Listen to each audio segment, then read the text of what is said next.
I see trees of green, red roses too. I see them bloom for me and you. And I think to myself, what a wonderful world.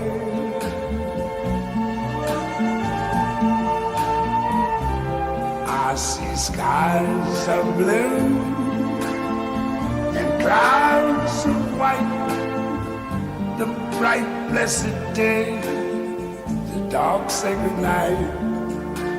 And I think to myself,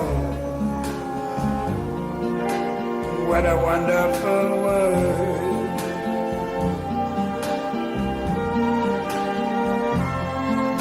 The colors of the rainbow, so pretty in the sky, are also on the faces of people going by. I see friends shaking hands, saying, how do you do? They're really saying, I love you.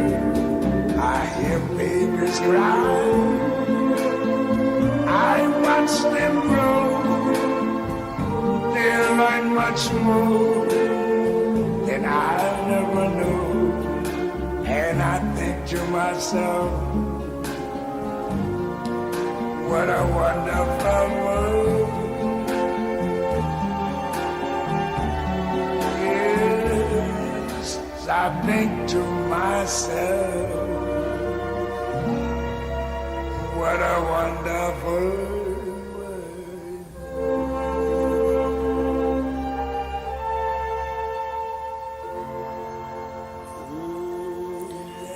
Well, good morning, ladies and gentlemen. My name is Brad Webber, and my role here today is to help you all celebrate the life of and pay tribute to the late Brian John Knox. Brian passed away on Saturday the 14th of August. Brian was 83 years of age. So on behalf of Connie and all of Brian's family, I'd like to take this opportunity to welcome each and every one of you to the Mackay family chapel this morning at Ourimbah. I know the family wish to say a huge heartfelt thank you for your presence today. Now, whether you've travelled from near or far to be here, again, the family says a huge thank you. For coming to say your farewells, and of course to pay tribute to Brian's life, again, a huge thank you. For those of you that have joined us online this morning, the family would firstly like to say a huge thank you for taking time out of your day and joining with us to say farewells this morning. Even though you're not here physically, your presence is certainly felt in the chapel today. Those here in the chapel are also thinking of you all. Not being able to be physically present is quite heartbreaking, and having to say your farewells through a screen, well, it's just not right. So special mention for those joining us online this morning goes to Brian's sister June, who could not be present today, and also to all of Brian's grandchildren. Delaney, Caden, Tom, Abby, Chelsea, Miles and Ben, who are all very heartbroken that they were not able to attend for their part today. So we are thinking of you all. The family would also like to make a special mention to the doctors and staff at Gosford Private Hospital for the care that they provided Brian during his stay, and then especially for allowing the family to spend some time with Brian after his passing. The family really appreciated the moments that they had there.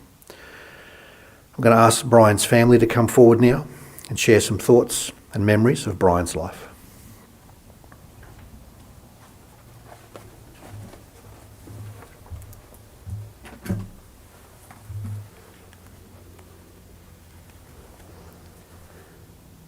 This has been written by and behalf of all of us. Brian John Knox was the son of Archie and Betty, brother of June, Keith, Alan and Glenda, husband of Connie, son-in-law of Harry and Hilda's twin sister Con, father of Annette, Helen and John, father-in-law of Mick, Stuart and Lolinar, grandfather of Tom, Abby, Chelsea, Delaney, Caden, Miles and Ben. Brian passed away on the morning of Saturday, August 14, 2021, as Brad said. He was in hospital for a relatively routine procedure. He was recovering well and ready to be discharged when he had a heart attack on the ward. Excuse me. The staff got to him fast, worked on him and revived him more than once, but it was his time, not theirs. He was lucid until the end and had been joking with the staff minutes before he passed away. 83 years and 164 days earlier, on March 3rd, 1938, he was born in rural Victoria and grew up in and around Dookie and Kyabram in the Shepparton area. He moved to Narrabri as a boy with the family and then to Canley Vale in 1946. In 1952, the family built a house in Guildford on land that Archie had been allocated as a returned soldier from World War II. Brian left school early and went back to Victoria to work on the land for a few years before returning to Sydney. Working on the land was no picnic. Brian sometimes told us about the rabbit plague when he would have been just over 10 years old. They would go out in the morning, shoot all day, and come home in the afternoon with a truck loaded up with carcasses, then go out the next day and the next and the next and do it all over again. In his early working days in Sydney, Brian worked for Penfolds around Surrey Hills. They used to give him money for the tram to take messages and items down to Circular Quay and back. He'd pocket the money and run down and back instead. He also worked as a printer at Penfolds and was one of the few people in New South Wales who could use an embossing machine, and this led to him being employed later by Bushels at Concord to do that. He later moved to Boral, where he carried gyprock by day and drove for Cumberland cabs by night. Brian and Connie were married in 1960. Brian worked long hours to support the family.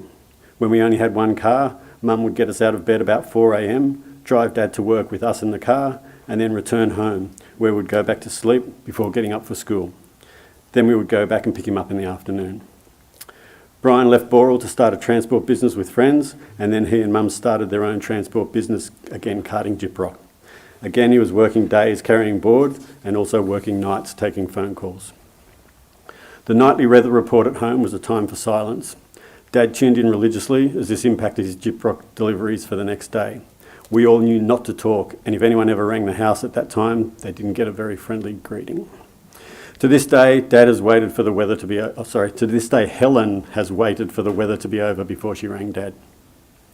Our family holidays were at the entrance for many years and then at Foster, where we stayed in a caravan park and made friends with other regulars.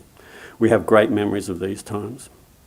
Brian's last job was at Sutton's Homebush, where he drove a truck delivering spare parts and also worked with Connie and Annette for a time. In fact, he spent much of his working life driving. He was a very good driver and he could fix most things on wheels. He knew how to work and he knew how to retire. Once he knocked off in 2000, that was it. He said he'd worked hard enough for long enough, and it was hard to argue with that. It was hard to argue with him about anything, really.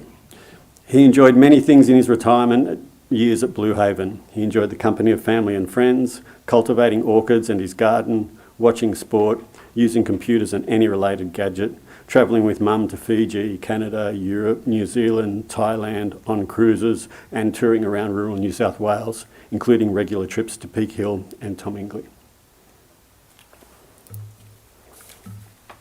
Continued.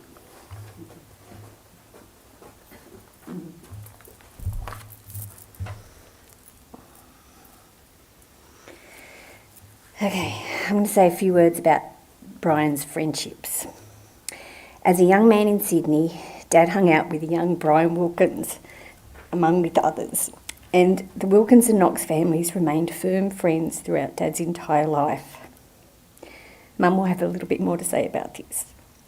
Apart from Brian and Jenny Wilkins, other lifelong friendships from that era were made with Graham and Bev Wilkins, Tony and Eunice Molino, and Joey and Marion Molino. Brian had a great relationship with his mother-in-law. She would come and stay 2 nights a week to help us out, and he affectionately nicknamed her Stu. Brian and Connie built their first home in Sturdy Street. The Knoxes were neighbours and friends with the Hudsons, Cromacs, including Anthony, Handos, Whites, Baines, Birds, Martins, Wheatleys, Turners, Stewarts, Walls, more Wheatleys, Harrises and other families on the street.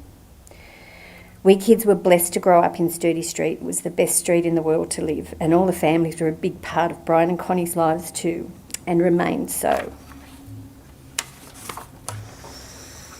As mentioned earlier, Brian was carting gyprock around this time.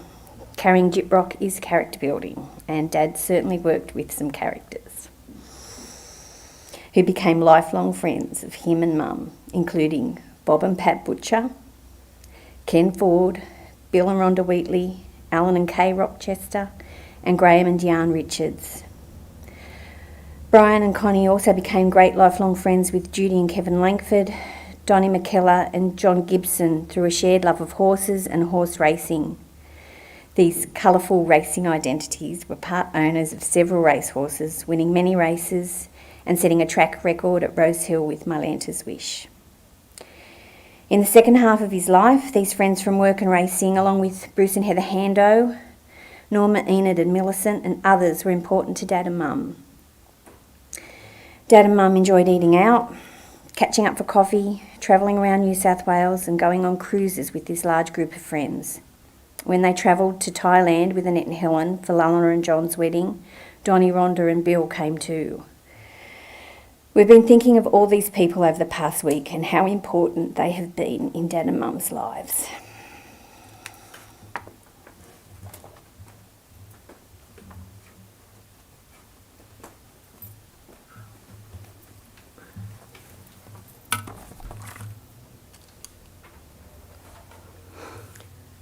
A few words about Brian from the grandkids.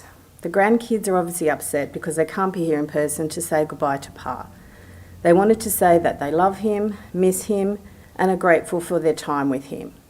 They remember Pa always being happy to see them, having computer games for them to play, and will always remember him smiling as he waved them off from the top of the driveway. Some of the other things they remember about him: his passion for plants. He could talk for hours about them and what growing conditions they needed. He was very proud of his jungle in the garden, but was also willing to give you any plant you wanted. His love for animals. His chair. He loved his armchair and they all knew it was his spot. In saying that, like with the plants, when he got an upgrade, he was always willing to give you his old one. His laugh and him cracking jokes. His directions. Explaining how to get from A to B, and always having a shortcut to get absolutely anywhere. His ability to leave a family gathering when things were going on for far too long. He was never afraid to say he wanted to go home. It didn't matter whether you hadn't exchanged presents or someone wasn't sharing, something funny. When he'd had enough, he would simply exit stage left and wait in the car. His love for Grandma and his children. You could tell he would do anything for them, no judgment, no questions. He would always help.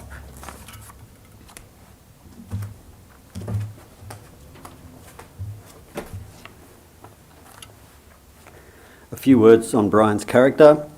Like Mum, Brian loved gardening, and they have many different plants and flowers in the yard. He loved natives, roses, orchids, staghorns, and had recently planted some waratahs. There's a bird bath and a bird feeder to encourage native birds.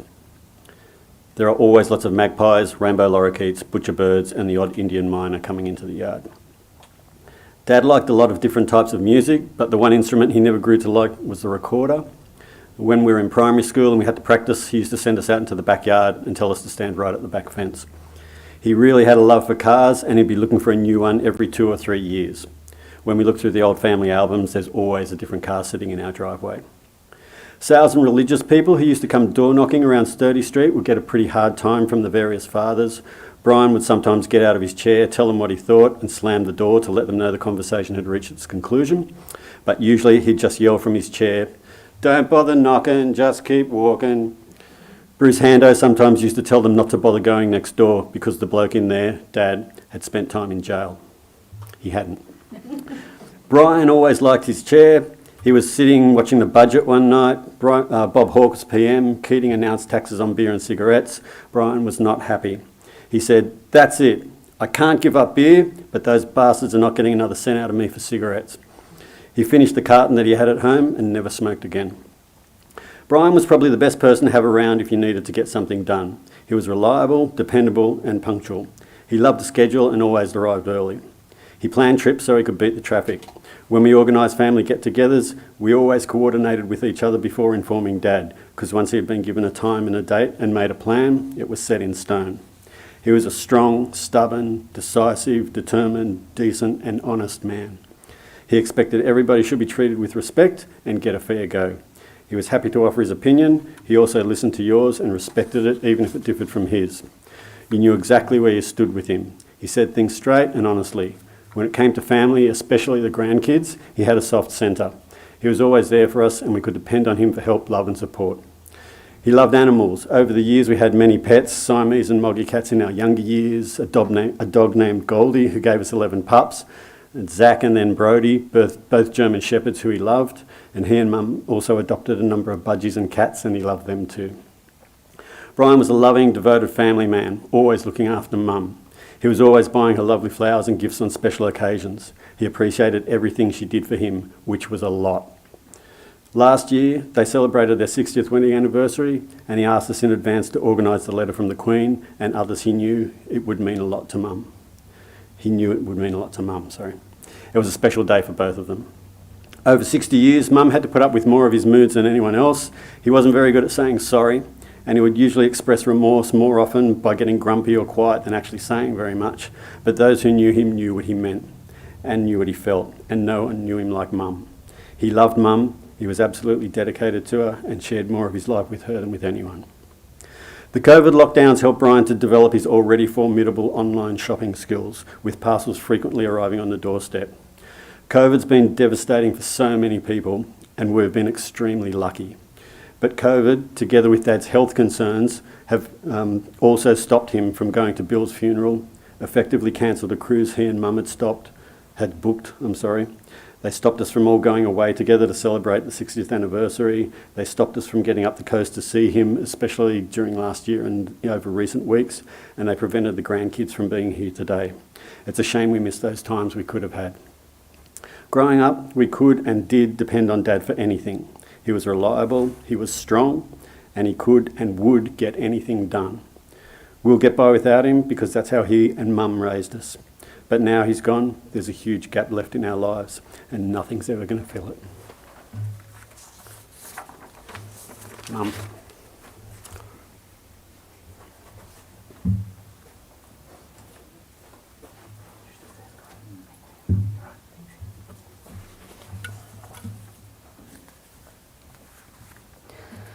Brian loved his family, his children, his grandchildren. There were none better. He would tell everyone of their achievements, their sports, their music, their graduations. He was so proud to tell that they did well. We met at my friend Jenny's 17th birthday party. 2 Brians arrived. She married one, I married the other. We spent our teenage years going to the beach, going to the movies, the usual 1950s. We married in 1960, built our home at Wenty and lived there for nearly 30 years. From our early days in Sturdy Street, with the best neighbours ever, our family grew. Brian drove taxis, had his trucking business, working with Graham, Alan, Billy, Ken and Bobby. He was involved with Wenty Leagues football. He loved the races with Kevin, Donnie and John and had lots of good advice from Bruce and loved going out for dinner with friends. Then came the 21sts, the weddings and the grandchildren, the best years. After retiring, we moved to the Central Coast. We travelled overseas, Canada, Europe, Thailand, and he loved cruising. We made new friends, Norma, Enid, Millicent and others, more lunches, coffee, and many visits to his little sister, June. But time catches up. He had heart surgery in 2017 and had other health issues as well. Recently, he spent most of his days watching TV, the oxygen close by. We will miss happy times and laugh about his angry outbursts. He's certainly given us some wonderful memories.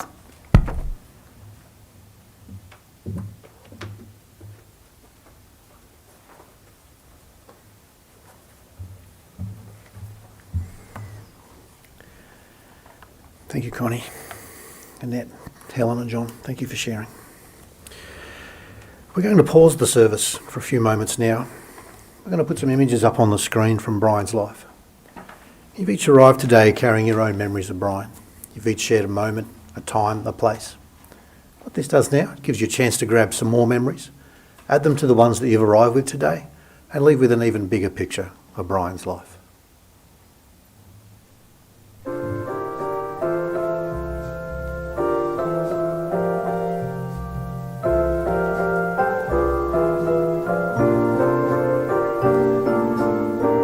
Unforgettable, that's what you are. Unforgettable, though near or far. Like a song of love that clings to me, how the thought of you does things to me. Never before has someone been more unforgettable in every way. And forevermore,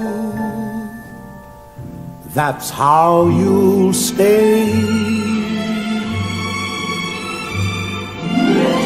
That's why, darling, it's incredible that someone so unforgettable thinks that I am unforgettable too.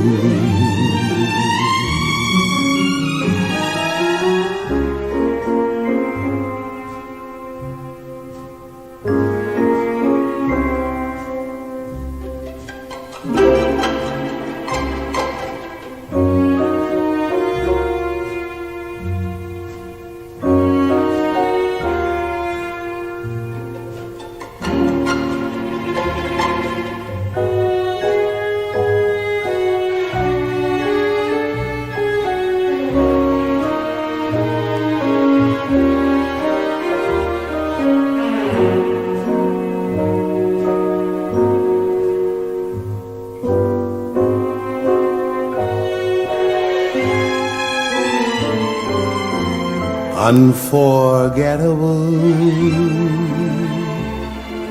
in every way, and forevermore, that's how you'll stay. That's why, darling, it's incredible that someone so unforgettable thinks that I am unforgettable too.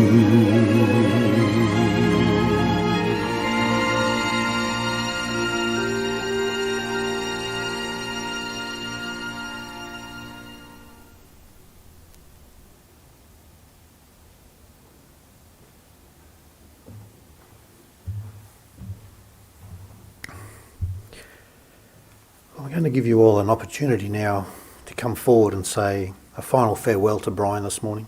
We have a basket of flowers here. We'll put a piece of music on. Please hop up, take a flower, head over to Brian's casket.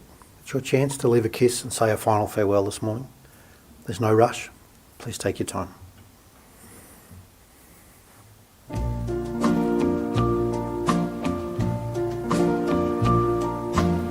Time and the river bring my love to me. If I must, I'll wait forever by the river that took her to the sea. Here by the river, we loved, we laughed, we cried. But with time, my love, my darling, left my arms and was gone with the tide. How long I've been lonely, star of love, shine bright. I need her, oh, lead her to my arms tonight. Time and the river. Now, for those that could not be present today, the family is going to place some flowers on your behalf. In particular, I'm going to ask Annette to come forward and place some flowers on behalf of Delaney and Caden. Helen's going to place some flowers on behalf of Tom, Abby and Chelsea. John will place some flowers on behalf of Miles and Ben. And Connie's going to hop up and place some flowers on behalf of Brian's sisters. So for all of those at home or could not be here today, we're now going to place some flowers and say some farewells to Brian on your behalf. Will beat for no other till time stands still and the river runs dry.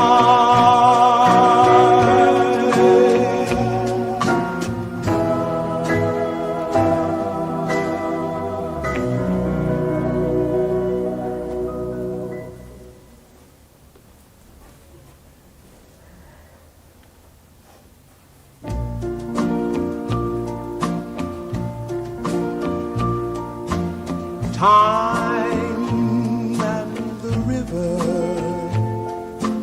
will bring my love to me. If I must, I'll wait forever by the river that took her to the sea. Thanks, everyone. It is now time for us to commit Brian's physical body to the elements. Before we do so, however, let us each be thankful and grateful for Brian's life. I'm going to ask everyone to pause and remember the impact that Brian's life has had on their own. You'll each remember Brian's life by the memories that he leaves behind. Now, those of us who feel deeply may grieve deeply. No philosophy or religion ever taught to us can prevent this natural reaction from the human heart. We come into this world with nothing. We depart with nothing. However, it's the memories that we leave behind with our family and our friends. They're a mark of our life success.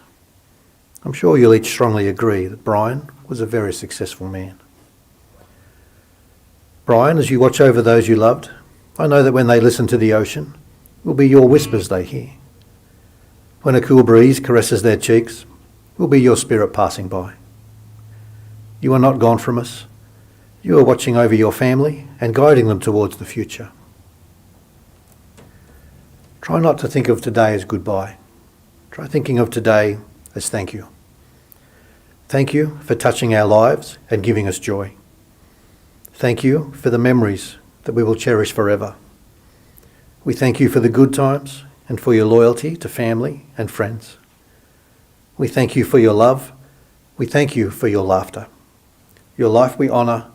Your departure we accept. Your memories we will cherish. Can I please ask everyone to be upstanding at this stage, please?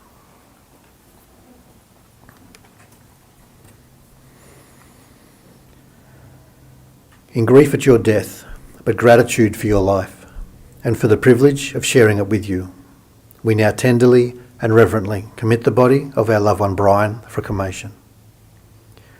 As your spirit and soul rise from your earthly being, know that your family and friends are here to say farewell. Earth to earth, dust to dust, we bid you peace, we bid you farewell. Please feel free this morning to join me in the Lord's Prayer. Our Father, which art in heaven, hallowed be thy name.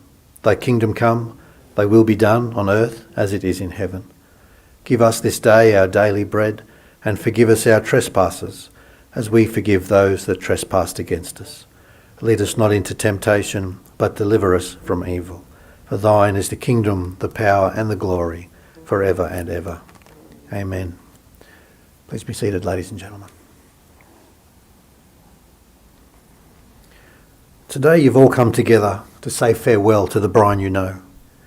You now greet the Brian who will live on in your thoughts and your memories. Please rejoice in the happy memories of his life.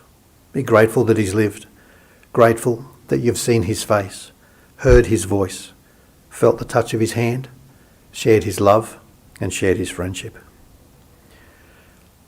Once again this morning, on behalf of Connie and all of Brian's family, thank you again for those that have joined us with their presence here in the chapel, and for those that have joined us with an online presence this morning.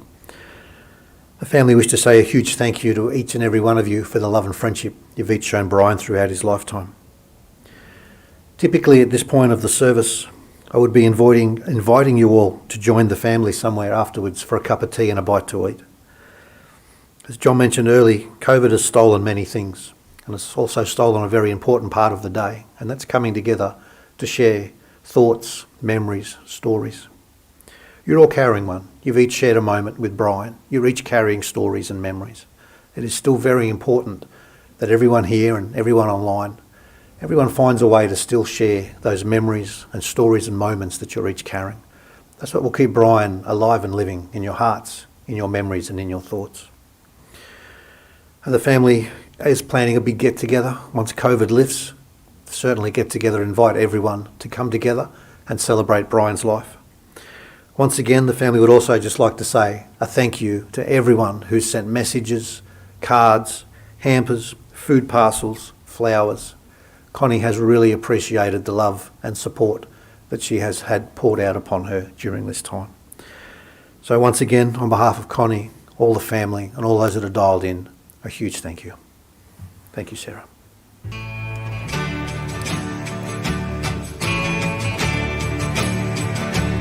Say goodbye, my own true lover, as we sing a lover's song. How it breaks my heart to leave you. Now the carnival is gone. High above, the dawn is waiting, and my tears are falling rain, for the carnival is over. We may never meet again. Like a drum, my heart was beating, and your kiss was sweet as wine. But the joy